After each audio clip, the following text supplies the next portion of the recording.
sabi niya, knowledge of your value. Tingnan mo yung kaliwat kanan mo. Valuable yan. Mahalaga sa Diyos. Kailangan malaman mo yung halaga mo. Alam mo gano'n ang halaga? Ano sabi ni Jesus Christ sa Gospel?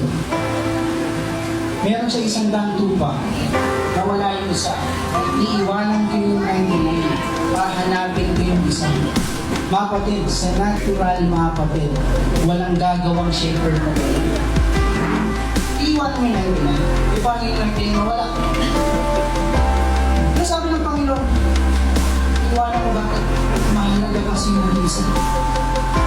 Ano ibig sabihin? Tira mga parang ganito eh. Sabihin na lang, ikaw na lang yung iniligtas ng Panginoon sa mundo. Ikaw lang. Alam mo ba, bababa ka lang sa lupa at inibigay ang buhay niya para maligtas ka. Ganun ka kahalaga. Kaya dapat tingnan mo sa sarili mo, mahalaga ko na ako.